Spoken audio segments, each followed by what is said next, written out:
What was the first movie that you watched and thought, I don't think I can show this to everyone and I might be a little fucked up? I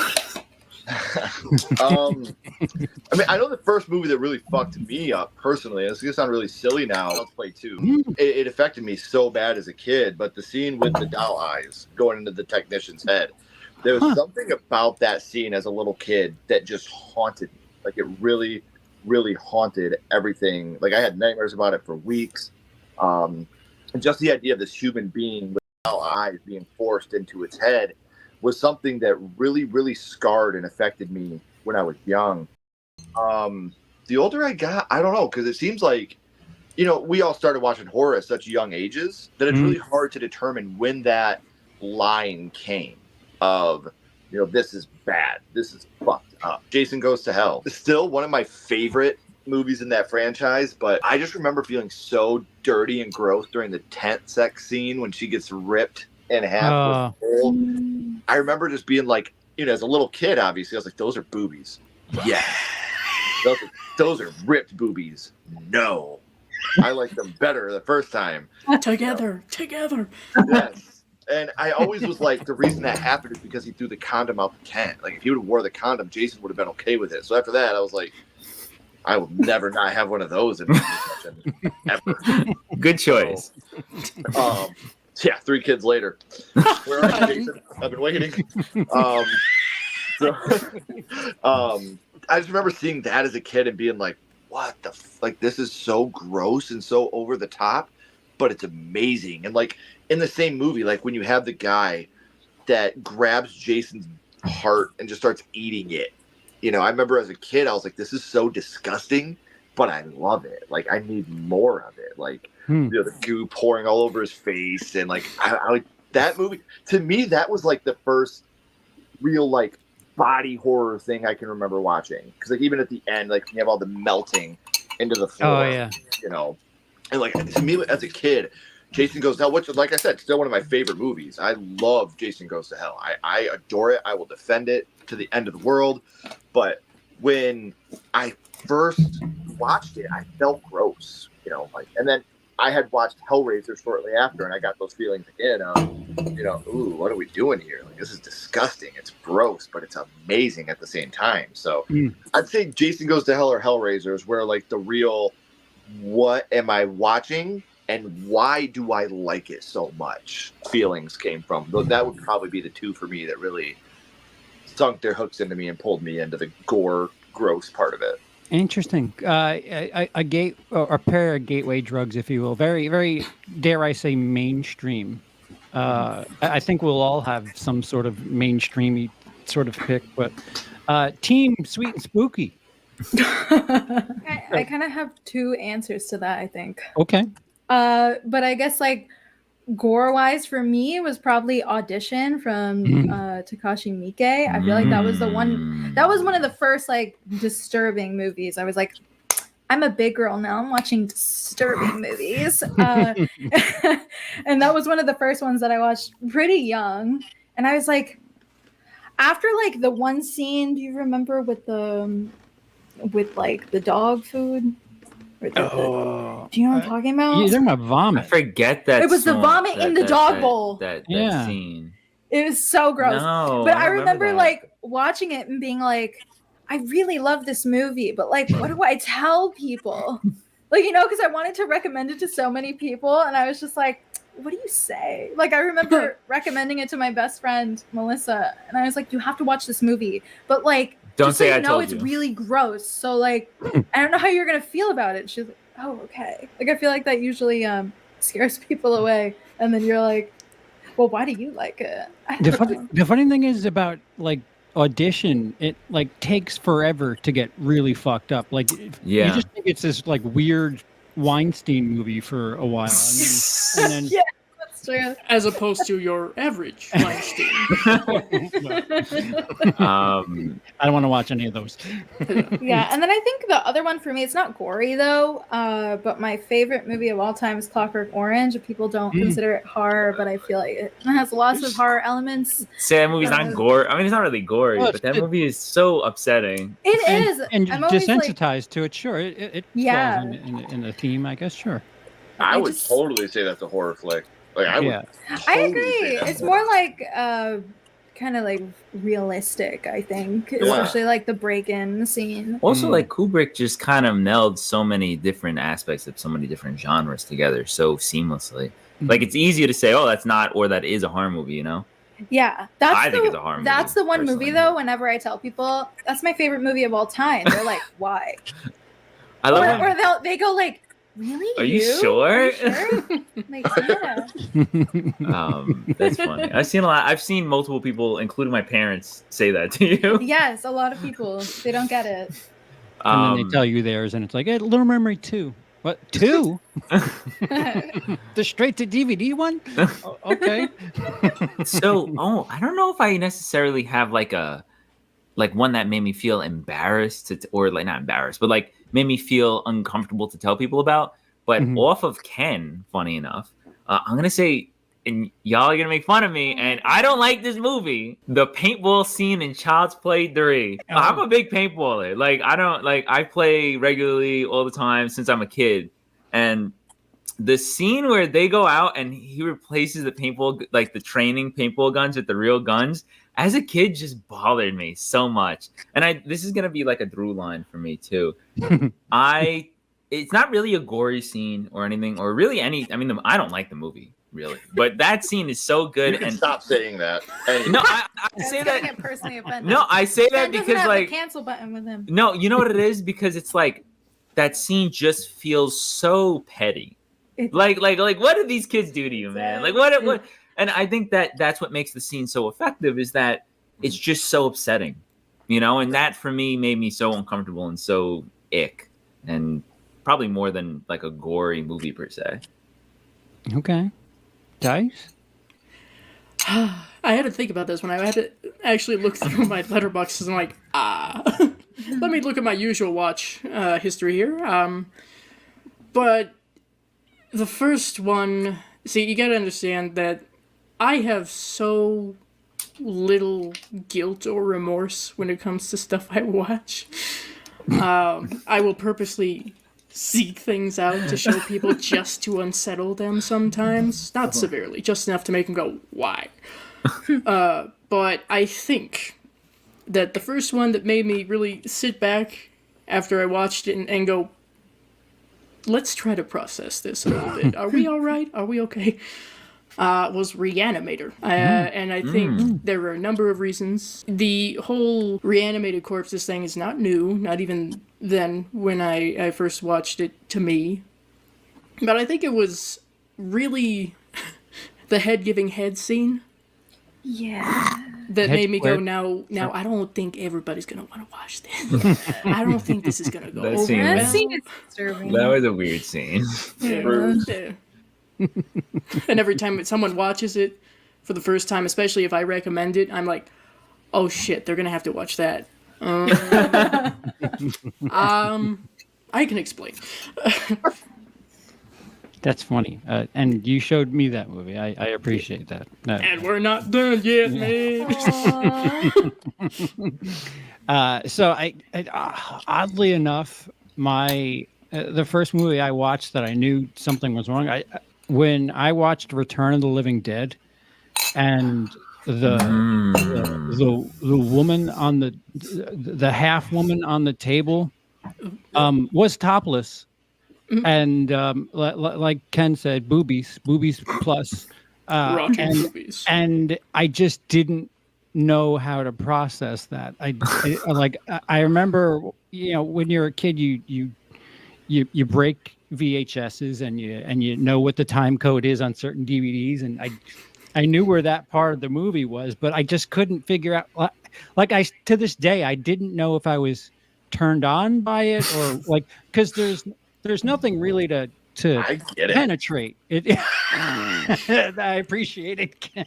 No, I get it, man. There's nothing but teeth. It's a long amount of death on that half a body there, and just dripping spinal fluid, and it's one of those things where it's like, yeah, let's watch the movie, and when that part comes, I'm just gonna try to stay as quiet as humanly possible because this is one of my favorite parts, even though it shouldn't be. Yeah. Yeah, and I literally can't explain like why I don't know. He said Linnea Quigley, no. Yeah. Yeah. Zombie boobs. Yeah, you can have your prosthetic whatever it was. Vagine cover. Yeah. Oh, I didn't even know that. Oh, you didn't know that? No. Now you gotta watch it. You gotta go back, Wow. zoom in. It's like a little fun trivia fact. Linnea Quigley shaved and shot that fully nude, and then producers were like, "No, we need to cover that." So they made a prosthetic little Quigley to put over her cooch, and it's quite bizarre when you know. And the more that they make it in high def and 4K, the more it's like, oh, yep, there it is. There's that. Oh my prosthetic. god, I need to rewatch I can see it. the edges. That's so funny. Really chastising a girl for shaving. What a world we What live is in. that? Come on. Yeah, and it just Talk about- looks worse. And she's still shaved. Like when you put the prosthetic on, I think the one moment where you could tell, not that I know or have checked, is when she's like walking down the street by herself and Post zombification. towards the police or something. And Now I'm going to go back and rewatch it right up and it's for science, Timestamps. guys. Ken's gonna be taking notes. Research. Right now. I need to think know she was- what fabric they were using for Fabric. Right. Fabric. I'm studying Adhesive. effects. Zoom in. Enhance. Enhance.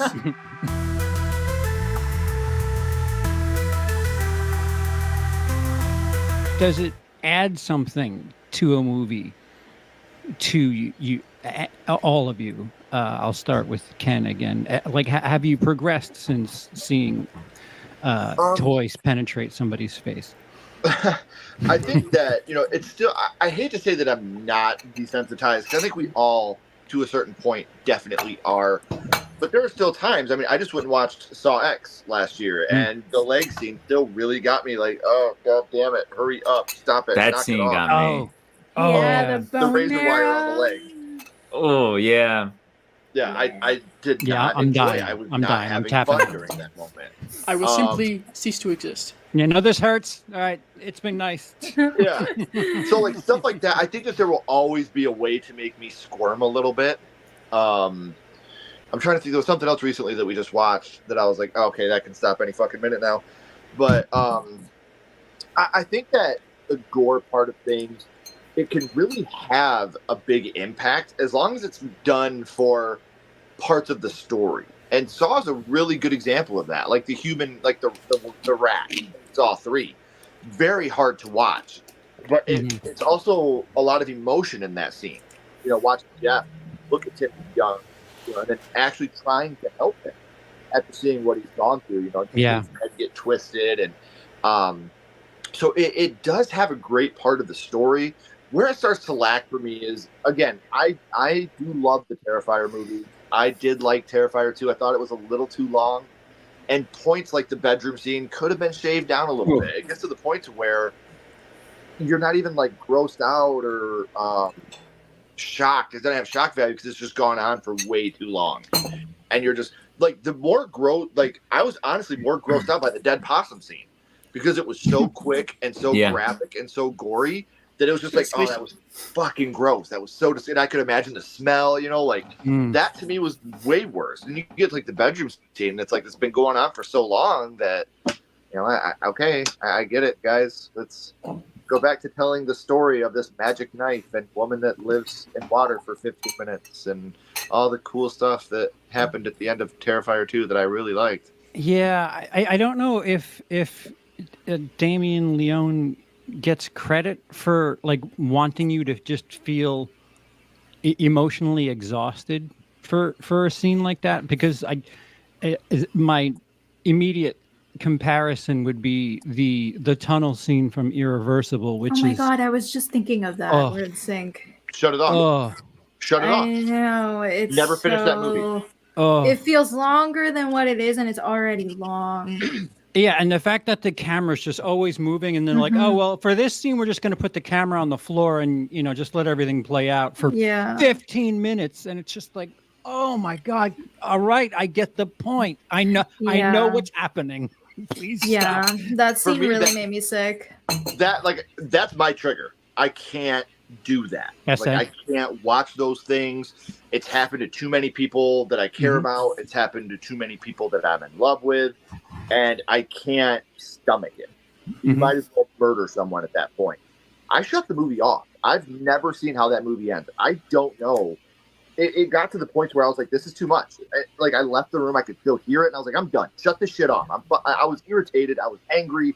To me, that to me is just like, we're doing this just like you said, to make you uncomfortable.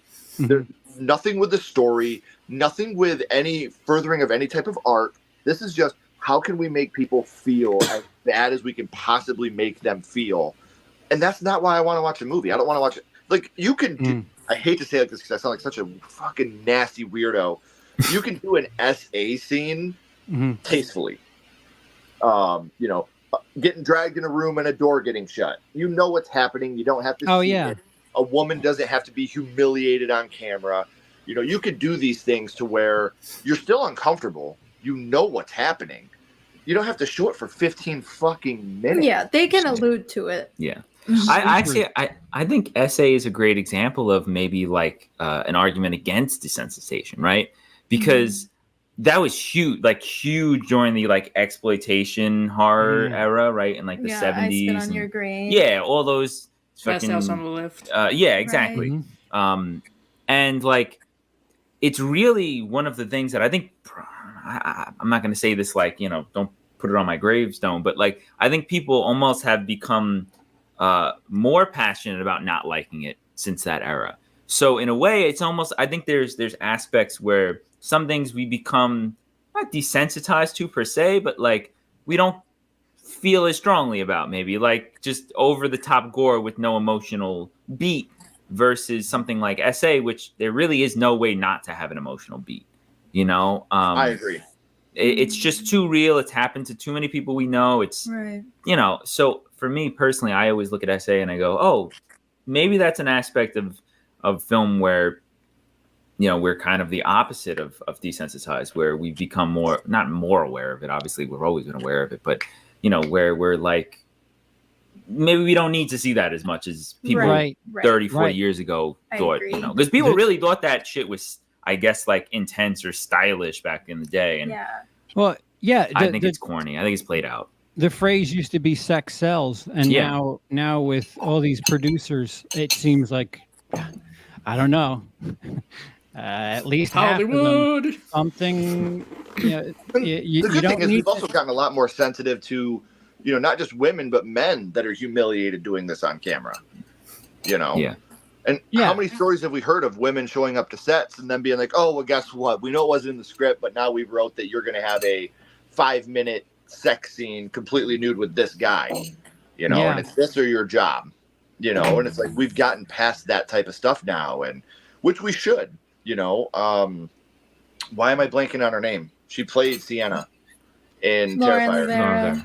She had a big thing about it, about how that type of shit used to happen. She's had that happen to her, and she's walked off sets for it, you know. And somebody attacked her on X or Twitter, whatever you want to call it. Like, Terrifier 2 was great, but there was no nudity, and she was like, "There's a dick. Like, why don't you just say what's really on your mind right now? Yeah. Like, why don't you just come out and say what you really want to say right now? Like, and that was true, you know. Like, in order for a slasher movie to be good, I need to see the lead actress naked. That's the mind frame that a lot of people are in.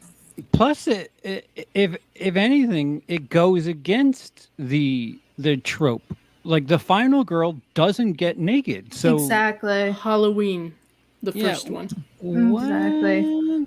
I mean, realistically, I remember her being like, "Look, there's a dick in it." Like, yeah, I remember that. You tell me there's no. I think I retweeted that. Do what? I think I retweeted that. Oh, I think I did too, because it was like, good for you. Like, good for you for calling this guy out for being a fucking pig. Yeah, Lauren can hold her own on X, formerly known as Twitter. Love She's it. great. Yeah. She also can literally kick everyone's ass. For sure. The sweet and spooky set.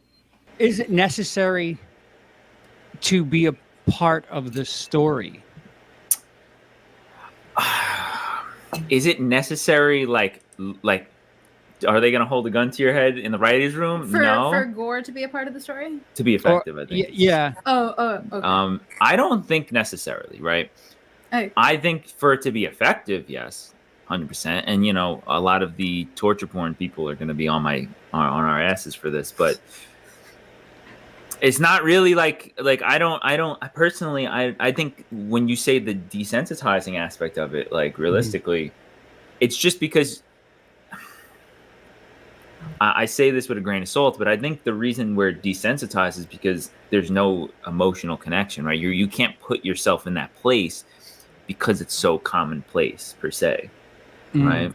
Like when you watch, I mean, for me, anytime I watch any of those like really gory movies from the 2000s, those people are all like cartoon characters. I can't put myself in those. That's true. Eli Roth comes to mind. Yeah, exactly. I do not feel a shred of empathy. Yeah. One, because of the way he wrote the characters of all being assholes, but two, because Eli Roth cannot write. No, he cannot write a character that acts or behaves like a human being. He's like an alien. Like a Hostel, like. I felt nothing, and it was a gross movie. And I felt nothing. Okay. And I think really it is the emotional aspect. I think so too. Oh my god, we were talking about this recently. Like, actually, funny enough, before you mentioned it, we were just talking about a movie, and I forget what movie it was. Was it Irreversible? No, that was that. What the fuck is that? That's irreversible in French. That's French. No, Rocco's never seen it. No, I've never seen Irreversible. I don't care to either, and I don't want to sound like it's part of because I only watched it once, and I don't think I want to watch it again. If you do ever end up watching it, watch the straight cut, because the movie plays backwards. The original, the straight cut, the 2020 edition. It starts with the ending, and I think it's a better view, in my opinion. I'm not saying better, like, ooh, yeah. You're gonna enjoy yourself. So it's interesting. Somebody, I don't know if you want to highlight that. Somebody in the chat just said something about it, like real life, and being a child of the internet. I'm sure, like everybody our age has accidentally seen some kind of real video of some real life atrocities. Yeah, I agree with and that. They're always effective because like you're like, oh, that's real. Like, and I think the medium of film tends to put that block of reality, and you kind of automatically take yourself out if there's not an emotional beat. But when you see real life stuff, you're like, man, that's heavy. Like, that is real, you know? Yeah. I think like with slashers, I don't really feel like anything. Like Exactly, there's like a lot of 100%. like I don't know why I just feel disconnected from it. But if it's like a stalker movie or something that I can actually see this happening to me, then I feel differently. Oh, 100%. Yeah. And I think that's part of being able to empathize with the character, you know? Yeah. That's yeah. problem, you know. Yeah, slashers are just traditionally poorly written characters. If you could see yourself in a character, I'm assuming it would be a little bit of a different story. Yeah. Like Yeah. X is a slasher. It's quite well written. I agree. And I think I find X to be effective because of how much I relate to the characters per se. You know, like like Pearl herself, like not Pearl the movie, because if anybody knows me, you know, I mess with Pearl. That's my girl right there. That is gender euphoric for me right there. But like Pearl, like in X as a villain, like I feel for her, but I'm not like afraid of her per se. Right. You know, I mean, No, like I don't feel like necessarily scared of Pearl, you know, but like I feel scared for the people that she's victimizing because I understand their personal, you know, desires and interests and one of the better kill scenes too. I mean, if I hear "Don't Fear the Reaper" one more time in a movie, I'm gonna stab myself. Yeah. With the blood on the headlights. Oh, beauty! Just great scene. incredible.